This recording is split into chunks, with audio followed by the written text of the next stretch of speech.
नमस्कार दोस्तों, India news के डिजिटल प्लेटफॉर्म पर आपका स्वागत है। मैं अभिषेक सिंह। पहलगांव में हुए आतंकी हमले का भारतीय वायुसेना ने पाकिस्तान और इन आतंकियों को मुंह तोड़ जवाब दिया है। ऑपरेशन सिंदूर नाम रखने के पीछे बिल्कुल वजह साफ है और आप भी समझ रहे होंगे कैसे हमने वो तस्वीरें देखी जो पूरी देश दुनिया में वायरल हुई।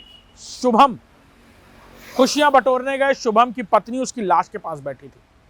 एक नेवल ऑफिसर की पत्नी उसके लाश के पास बैठी थी और कह रही थी कि मुझे भी मार दो, अब क्या होगा। जिस पर आतंकियों ने कहा गो टेल मोदी।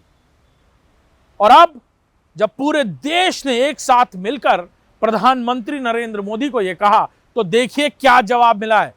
आज पाकिस्तान की नींदें उड़ गई हैं, होश फाख्ता हो गए। समझ में नहीं आ रहा है पाकिस्तान के नेता और उनके प्रधानमंत्री को कि क्या करें, कहां जाएं और अब किसके सामने घुटने टेकें। भारतीय वायुसेना ने पाकिस्तान के 9 अलग अलग मरकजों में बने इन आतंकी लॉन्च पैड्स को न सिर्फ निस्तो नाबूद किया है बल्कि रीढ़ की हड्डी तोड़कर रख दी है। हम आपको बताएंगे कि ये कौन कौन से लॉन्च पैड्स थे और कहां कहां चल रहे थे। ये खुफिया जानकारियां थी जिसे रिसर्च एंड एनालिसिस विंग यानी भारतीय खुफिया एजेंसी रॉ ने इकट्ठा किया था, जिसके बाद भारतीय नौसेना, वायुसेना और इंडियन आर्मी की तरफ से एक जॉइंट ऑपरेशन किया गया, ऑपरेशन सिंदूर, जिसके तहत इस ऑपरेशन में न सिर्फ इन लॉन्च पैड्स को खत्म किया गया है बल्कि आतंक का नामो निशान पूरी घाटी के आसपास से खत्म कर दिया गया। वो इलाके हम आपको बताते हैं। मरकज सुभान अल्लाह, जैश ए मोहम्मद का 15 एकड़ में बना सबसे बड़ा लॉन्चिंग पैड।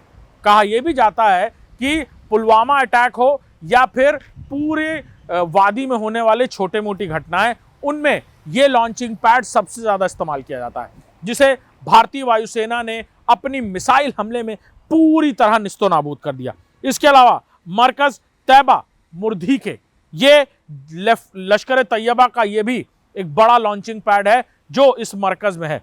साथ ही साथ सरजाल तेहरा कलान ये जैश ए मोहम्मद का लॉन्चिंग पैड है। जैश ए मोहम्मद वो आतंकी संगठन है जिसने भारत में कई सारे आतंकी घटनाओं को न सिर्फ अंजाम देने की कोशिश की है बल्कि वादी में कई बार कई आत्मघाती हमले करने की कोशिश की है।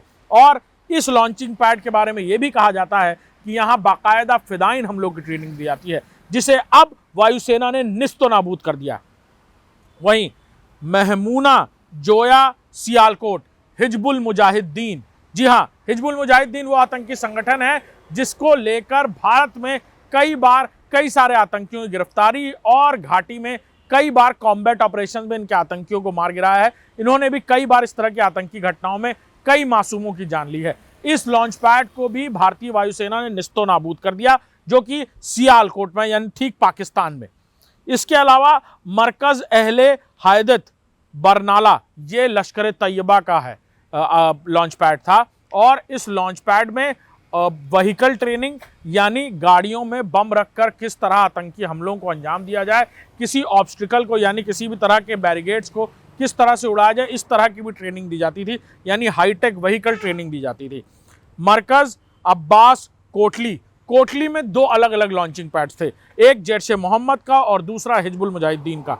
इस मरकज अब्बास कोटली और मरकज रहील शाहिद ये 2 अलग अलग लॉन्चिंग पैड्स, कुछ ही दूर, लेकिन दोनों अलग अलग आतंकवादी संगठन यानी जैश ए मोहम्मद और हिजबुल मुजाहिदीन, जो न सिर्फ पाकिस्तान की मिट्टी में फल फूल रहे थे बल्कि भारत में कई सारे अलग अलग आतंकी घटनाओं के पीछे जिम्मेदार थे।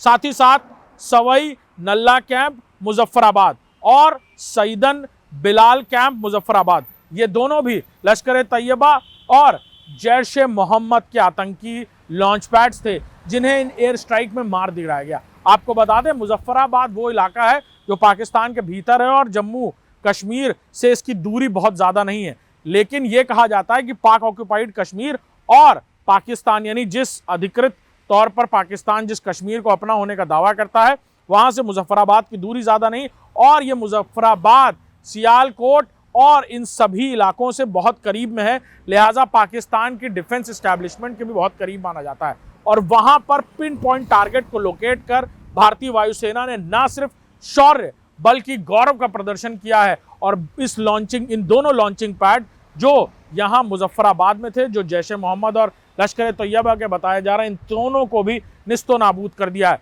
तो इन सभी लॉन्चिंग पैड्स को ना सिर्फ खत्म किया गया, बल्कि इनमें पल पोसे जा रहे, ट्रेनिंग कर रहे अलग अलग आतंकियों को भी ना सिर्फ मौत के घाट उतारा गया, बल्कि उनके कमांडर और उनके हैंडलर्स को भी पूरी तरह खत्म कर दिया गया है।